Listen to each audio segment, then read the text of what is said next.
주시는 하나님 말씀 봉독하겠습니다. 사무엘상 16장 1절 그리고 14절과 15절입니다. 구약 433면입니다.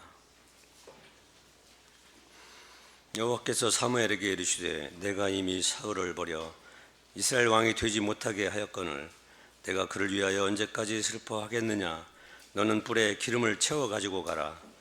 내가 너를 베들레헴 사람 이새에게로 보내리니 이는 내가 그의 아들 중에서 한 왕을 보았느니라 하시는지라. 14절입니다.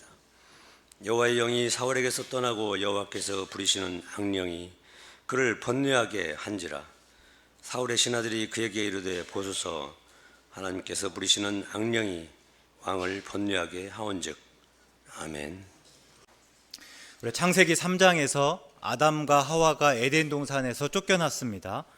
그리고 가장 먼저 나오는 이야기가 바로 가인과 아벨의 제사 이야기입니다. 그러면 여러 이야기 중에서 왜 하필 제사 이야기일까요? 여기에는 하나님의 마음이 고스란히 담겨 있습니다. 우리는 흔히 생각하기를 아담과 하와가 죄를 지었고 그리고 그 결과 죄값으로, 그러니까 벌을 받아서 에덴 동산에서 쫓겨났다 이렇게 생각하지만 실제로는 그렇지 않습니다. 아담과 하와를 보호하기 위해서였습니다. 그러니까 아담과 하와가 선악을 알게 하는 나무의 열매를 따먹으면서 하나님과 같이 선악을 알게 되었습니다.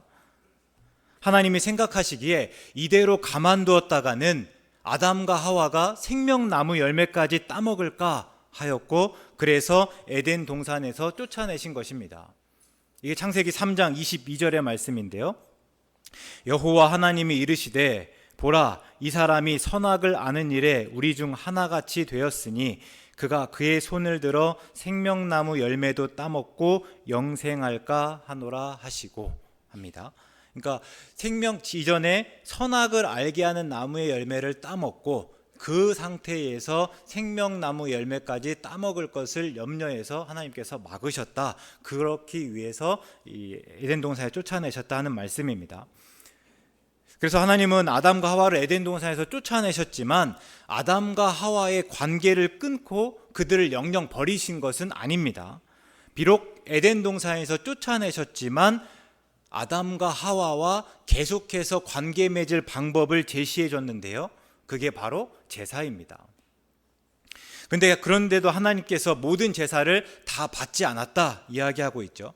가인과 아벨이 함께 하나님께 제사를 드렸지만 하나님께서 가인의 제사는 받지 않으시고 아벨의 제사만 받으셨습니다. 왜 그러셨는지 도대체 그 기준이 무엇이었는지에 대해서는 아무런 언급이 없습니다. 그러면서 성경이 우리에게 질문을 던지는 거죠. 그러면 우리가 하나님을 예배한다고 했을 때 하나님께서 그 예배를 다 받으시는 것은 아니다. 그러면 참 예배는 무엇인가?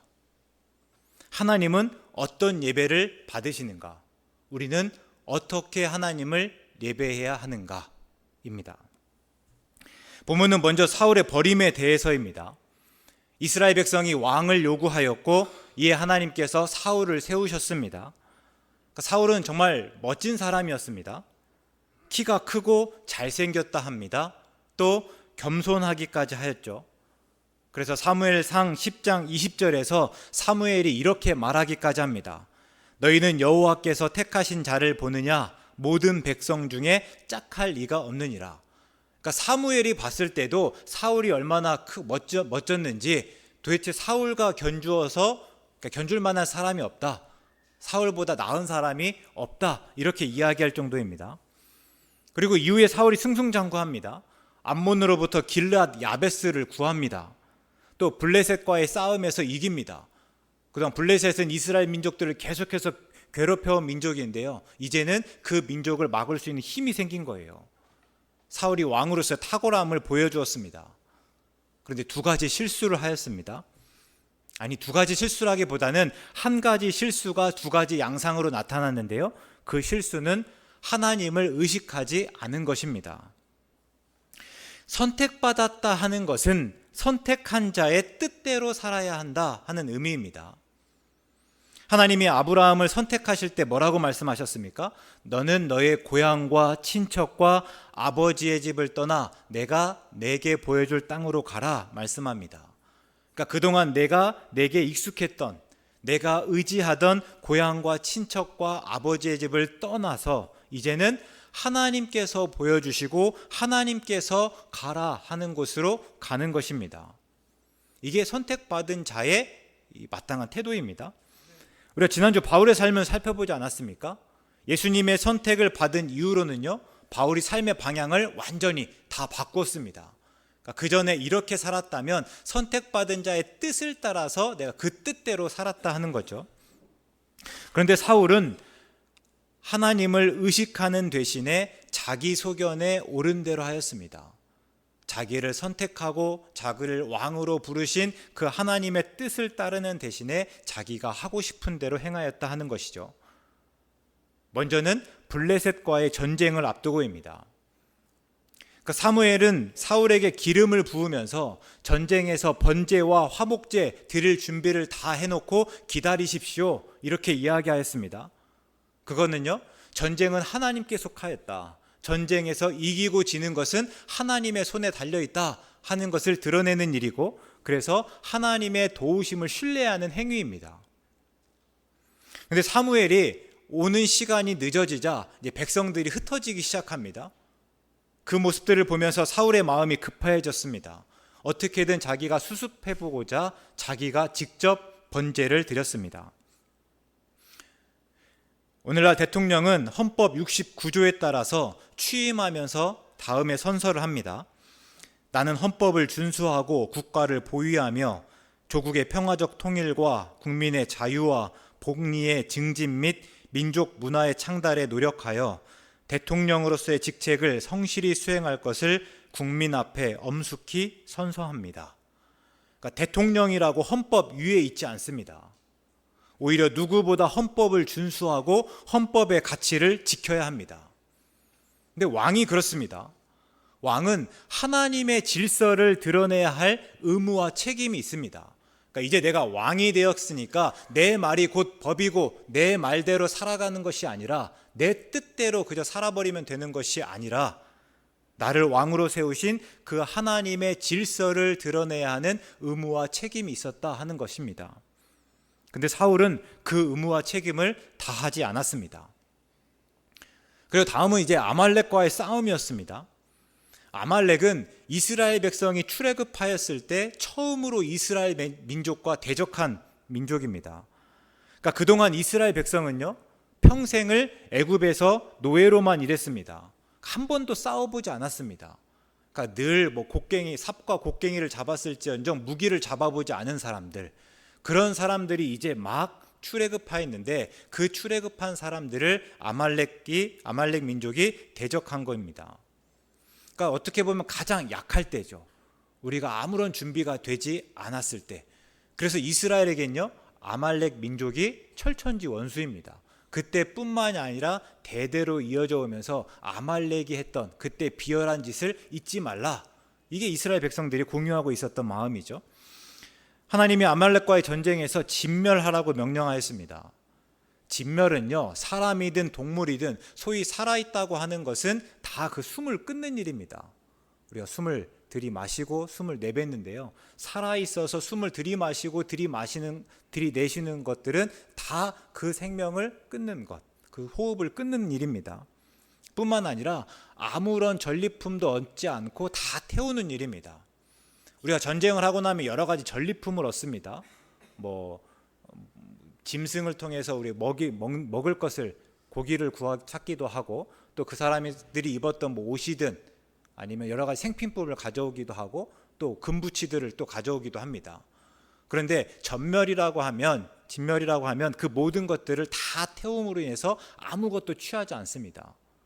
그러니까 그것들을 다 하나님께 드리는 일인데요, 하나님께서 그렇게 진멸하라 명령하셨는데 사울이 그 명령을 어기고 아말렉 왕 아각을 사로잡고 특별히 양과 소 중에서 가장 좋은 것, 기름진 것을 남겨놓았습니다. 나중에 사무엘이 왜 그랬냐 이렇게 다그치자 사울은 하나님께 제사 드리려고 그랬다라는 핑계를 댑니다. 가장 좋은 것을 내가 가지고 있어서 그것을 하나님께 제사 드리려고 했습니다. 그러나 나중에는 백성을 두려워하여 그들의 말을 청종하였습니다 하고 이실직고하였습니다. 그러니까 사울의 말은 이거예요. 전쟁이 끝나고 나면 마땅히 수고한 백성들에게 내가 이러이러한 것들을 나눠줘야 될 텐데 전리품으로 그들에게 주어야만 그들이 나중에도 내게 충성하기도 하고 그들이 위로와 격려를 얻을 텐데 실컷 싸우고 났는데 아무것도 가지지 못한 채 돌려보내면 그 사람들이 어떻게 가만히 있겠습니까? 네, 그래서 그들을 눈치를 보다 보니 그럴 수밖에 없었습니다. 이렇게 이야기한 거예요. 근데 우리가 신앙생활 하다 보면 때로 사람들이 방해할 때가 참 많습니다. 기본적으로 박해하고 핍박하는데요. 또 대부분은요, 내 속을 완전히 뒤집어 놓으면서 내 안에 있는 기쁨과 평안을 다 깨뜨려 버립니다. 그러니까 누군가가 내 속을 다 뒤집어 버리는 거예요. 그래서 내가 하나님만 바라봐야 되는데 하나님을 바라보지 못하게 하고 하나님을 묵상하는 대신에 내 기분 상한 것을 들여다보고 내가 그것 때문에 계속해서 분노한 채 있게 된다 하는 거예요. 그래서 실제로 신앙생활 하다 보면 이런 사람들이 방해하기도 하고 또 때로는 내 처지와 형편이 또 내가 방해하기도 하지만 그러나 하나님을 온전히 바라보지 못하게 하는 가장 큰 장애물은 다름 아니라 나임을 알 수 있습니다. 우리 지난주 말씀을 한번 떠올려 보시면요.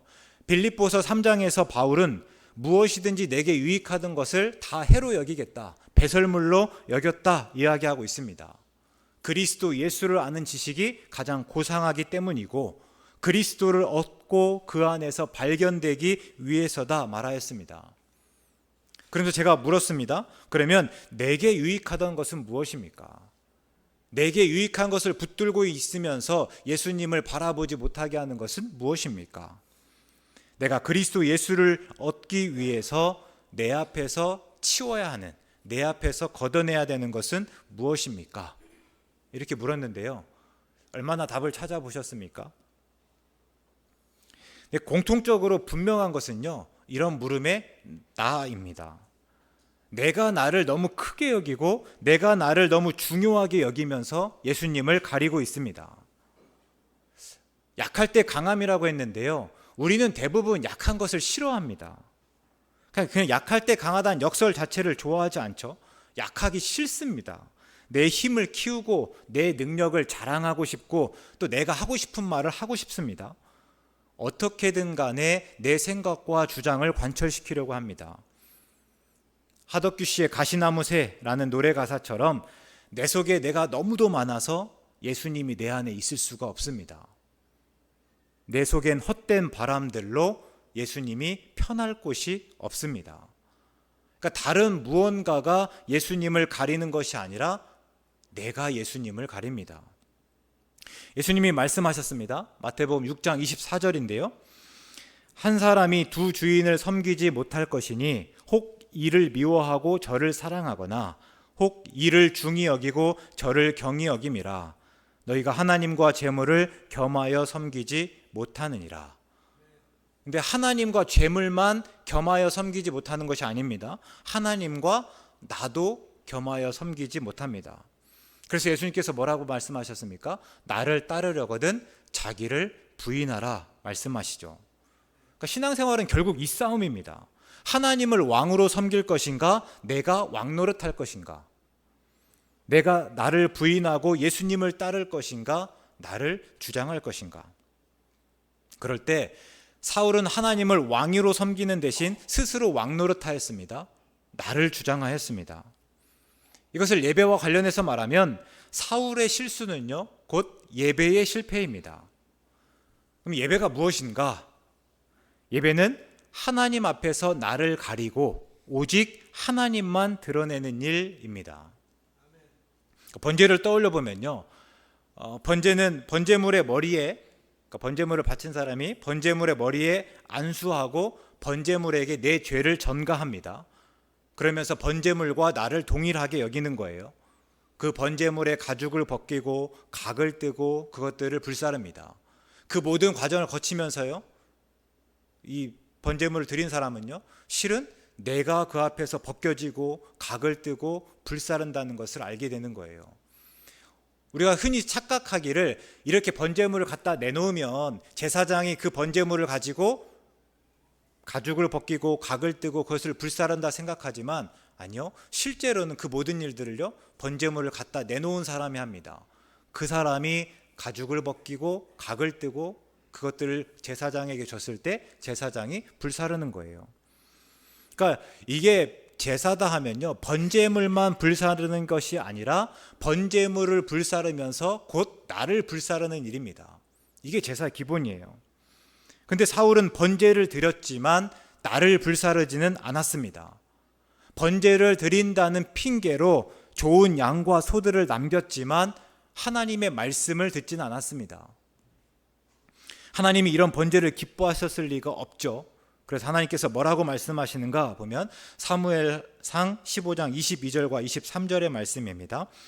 사무엘이 이르되 여호와께서 번제와 다른 제사를 그의 목소리를 청종하는 것을 좋아하심같이 좋아하시겠나이까.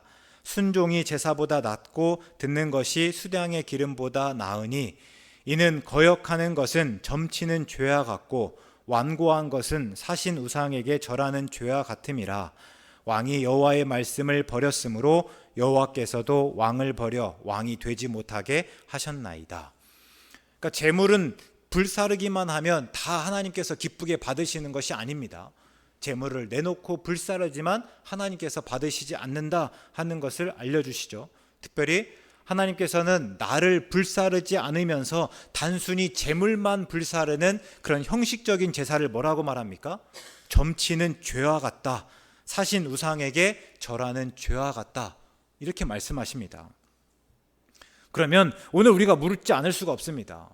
오늘 우리의 예배는 사울이 드린 번제와는 분명히 다릅니까? 예배를 통해서 알량한 나의 지식과 얄팍한 나의 경험을 불사르고 있습니까? 혹 신앙의 연수를 자랑하면서 하나님의 뜻을 지레짐작하고 또 내 뜻대로 살면서 마치 하나님의 뜻대로 사는 것 마냥 합리화하고 있는 그런 나를 죽이고 있습니까? 하나님의 어떤 목소리를 청종하고 또 그 말씀에 어떻게 순종할지를 다짐하고 있으십니까? 아니면 그냥 예배의 자리에 있는 것만으로 만족하며 그런 예배를 하나님께서 기쁘게 받으시고 우리의 예배가 하나님께 받아들여질 것이라고 막연하게 생각하고 있습니까? 우리가 예배 때마다 이 물음에 먼저 답할 수 있어야 됩니다. 왜요? 우리의 예배가 하나님을 기쁘시게 하고 하나님께 받아들여져야 하기 때문입니다. 하나님이 사울을 버리면서 이제 사울의 대안으로 다윗이 등장합니다. 하나님은 사무엘을 베들레헴 사람 이새에게로 보내서 그 막내 아들인 다윗에게 기름을 붓도록 했습니다. 그리고 그때부터 다윗에게 하나님의 영이 크게 임하였다. 다윗이 하나님의 영에게 감동되었다. 이렇게 기록하고 있습니다. 그런데 다윗이 당장 사울을 대신하지 않습니다. 이 모든 일이 급박하게 이루어졌습니다. 이 두 번의 실수를 통해서 하나님께서 사울을 버리시고 하나님께서 사울을 버리시자마자 다윗에게 기름을 부었습니다. 그런데 그렇게 하고 나서 당장 다윗이 사울을 대신하지 않고 다윗이 당장 왕이 되지 않았습니다. 그러면요, 오히려 사울 왕을 섬기는 종이 되었습니다. 오늘 읽은 말씀에 하나님이 부리시는 악령으로 사울 왕이 번뇌하게 됩니다. 그 모습을 보면서 그 신하들이요, 어떻게든지 간에 그런 왕을 위해서 우리가 수금을 잘 타는 사람을 구하자. 그리고 그래서 이 뽑힌 사람이 누굽니까? 다윗이에요. 그러니까 이제 다윗이 사울 왕 앞에서 수금을 타는, 그러니까 사울 왕을 섬기는 종이 되었다 하는 거예요. 그리고 다윗이 왕이 된 것은 그때로부터도 10년이 훨씬 더 넘어서입니다. 그러면 다윗이 왕이 될 때까지 그동안의 일은 그 기름 부음과는 상관이 없습니까? 혹 하나님께서 너무 일찍 다윗에게 기름을 부으신 것입니까? 그래서 그때까지 그냥 막연히 기다려야 하는 것입니까? 근데 아니에요. 다윗은 기름 부음을 받은 때부터 이미 왕이었습니다. 그러니까 왕으로서 일한 거예요.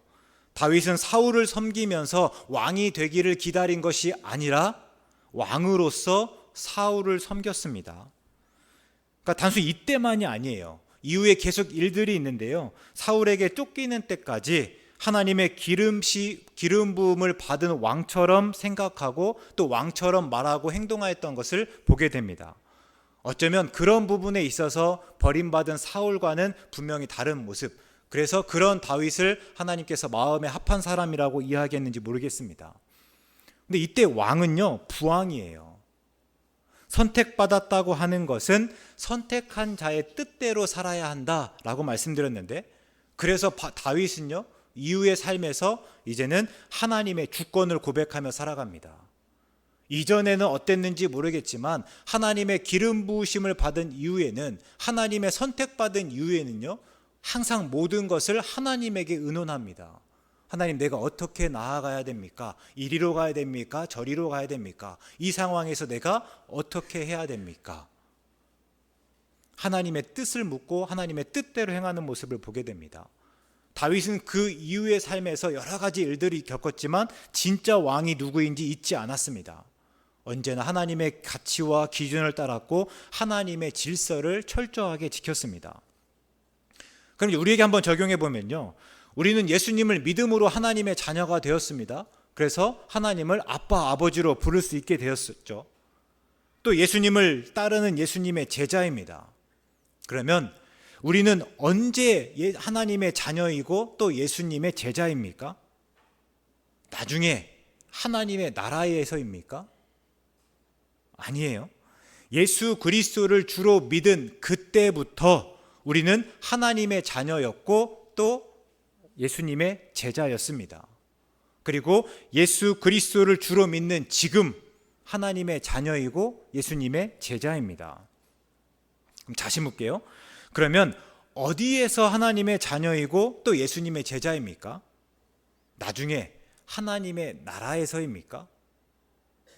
역시 그렇지 않습니다. 지금 여기에서 우리는 하나님의 자녀이고 예수님의 제자입니다. 그래서 우리는 하나님의 자녀로 예수님의 제자로 살아야 합니다. 하나님의 자녀이고 예수님의 제자인 것으로 끝나는 것이 아니라 하나님의 자녀로 예수님의 제자로 살아야 한다 하는 거죠. 갈라디아서 2장 20절의 말씀입니다. 내가 그리스도와 함께 십자가에 못 박혔나니 그런즉 이제는 내가 사는 것이 아니요 오직 내 안에 그리스도께서 사시는 것이라. 이제 내가 육체 가운데 사는 것은 나를 사랑하사 나를 위하여 자기 자신을 버리신 하나님의 아들을 믿는 믿음 안에서 사는 것이라. 아멘. 그러니까 예수님을 믿는다고 해서 내가 예수님을 믿었다고 해서 하루아침에 어떻게 되지 않습니다. 그죠? 하루아침에 하늘나라에 가는 것이 아니에요. 그 삶이 그렇게 하루아침에 일을 바꾸라는 것이 아닙니다. 이제 예수님을 믿었으니까 내 일을 버리고 이제 신학교에 입학하고 선교사로 나가라고 하는 것이 아닙니다. 다만 뭐예요? 주인을 바꾸는 거예요.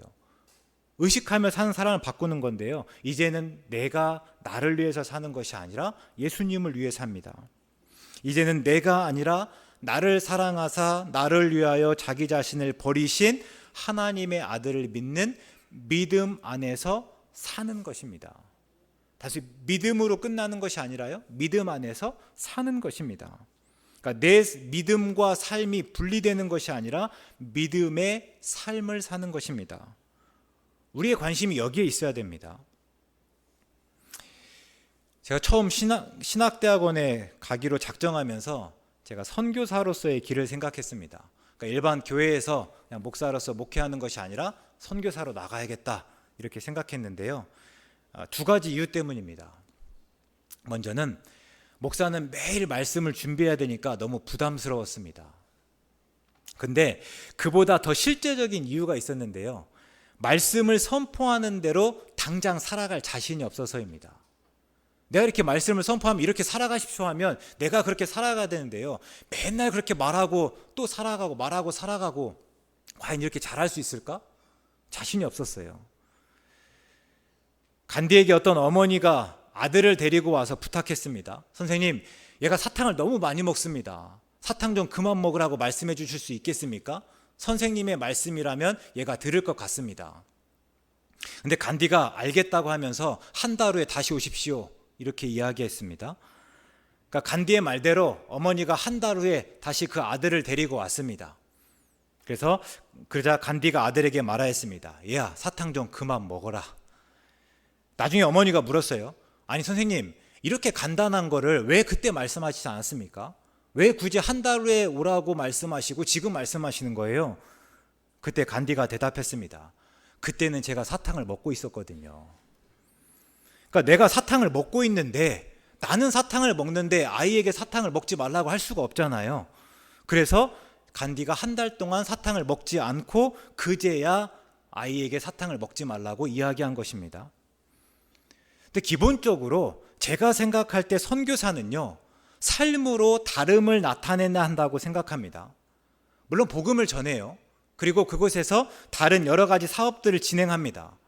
근데 무엇보다 그들과 다르게 사는 삶을 통해서, 그죠? 그곳에서 살아가지만 뭔가 다른 삶을 통해서 예수님을 보이고 예수님의 향기를 내고, 그래서 주위 사람들이 예수님을 발견하게 해야 된다고 생각합니다. 굉장히 이상적일 수 있지만 그때나 지금이나 저는 그렇게 여기고 있습니다. 그럴 때 선교사라면 일단은 말이 아니라 삶이기 때문에 간디가 사탕을 먹지 않은 한 달의 시간을 버는데 유리하지 않을까? 나름 계산한 거예요. 당장에 가서 이렇게 말하고 이렇게 살아가는 모습을 보이는 것이 아니라, 그죠? 그 안에서 살면서 다름을 나타내기까지의 시간을 내가 조금 더 확보할 수 있지 않을까? 이런 마음의 선교사를 생각한 적이 있습니다. 근데 뭐 여러 가지 계기 때문에 지금은 목사로 매일같이 설교를 하고 있습니다. 그러면서 제가 그때 두 가지 부담을 그대로 가지고 있습니다. 성경을 묵상하면서 하나님의 뜻을 찾는데요, 역시나 힘듭니다. 다른 사람들보다 더 많은 시간을 들이는 것 같아요. 그때마다 뭔가 쥐어짜지는 기분입니다. 어떤 목사님이 그래요. 내일 이제 조금 있으면 설교하러 가야 되는데 그때까지 뭔가가 잡히지 않아서 주방에 가서 물을 한 잔 마시러 갔는데요, 간장병이 보이더라는 거예요. 야, 저 간장병 먹으면 어떻게 될까? 내일 설교하지 않아도 될까? 뭐 이런 생각을 했다는 거예요. 근데 그럴 때가 진짜 많아요. 그러면서 주방에 가서 간장병을 보면 나도 저거 한번 먹어볼까? 뭐 이런 생각이 들 때도 있습니다. 하나님의 말씀을 묵상하고 거기서 뭔가 하나님의 뜻을 찾는다는 게 절대 쉽지는 않은 것 같아요. 근데 진짜 부담은 그 다음입니다. 그렇게 찾은 하나님의 말씀을, 그렇게 찾은 하나님의 뜻을 선포합니다. 근데요, 제가 그 뜻대로 완전하게 살고 있어서 선포하는 것이 아닙니다. 아직 그렇게 살지 못하지만 그것이 하나님의 말씀이기 때문에, 하나님의 말씀을 보니까 그렇게 살아야 된다고 하니까 선포하는 거예요. 그러니까 늘 말씀이 먼저이고 그 삶이 그 다음입니다. 그래서 늘 어렵고 두렵습니다. 혹 말씀과 삶의 틈이 너무나 커질까 봐서, 그래서 혹 못 따라갈까 봐서 늘 근심과 걱정이 있습니다. 왜냐하면 이게 신앙적인 정신분열증이니까요. 우리 정신분열증 한번 생각해 보시면요, 현실을 살고 있는데 현실과 다른 이야기를 합니다. 그렇지 않습니까? 근데 신앙의 정신분열증도 비슷해요. 말씀 따로 삶 따로라면, 이렇게 말하면서 저렇게 살고 저렇게 살면서 이렇게 말한다면, 아는 대로 살지 못하고 믿는 대로 살지 못하면 그게 다름 아니라 정신분열증 아닙니까? 전 정말 그렇게 살고 싶지 않거든요. 정신분열증 환자처럼 신앙생활하고 싶지 않거든요. 우리가 하나님의 자녀이고 예수님의 제자라면 우리는 하나님의 자녀로 예수님의 제자로 살아야 합니다. 앞에서 예배와 연관해서 말하면, 그래서 예배는 반드시 삶으로 이어지고 삶으로 확장되어야 합니다. 왜요? 하나님은 예배 시간에만, 이 예배당에서만의 하나님이 아니라 항상 어디에서든지 하나님이시기 때문입니다. 오늘 우리의 삶에서 하나님의 주권이 선포되고, 그래서 우리가 하나님의 뜻을 따를 때, 즉 우리가 우리의 삶을 예배로 드릴 때에, 그때 우리는 진짜 하나님의 자녀이고 예수님의 제자입니다. 이제 맨 처음 물음에 한번 답해 보면 좋겠는데요, 참 예배가 무엇입니까? 나를 감추고 나를 낮추고 나를 죽이는 일입니다.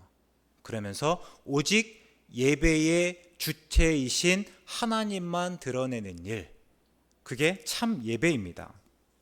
그러면 하나님은 어떤 예배를 받으시는가? 우리가 삶으로 드리는 예배입니다.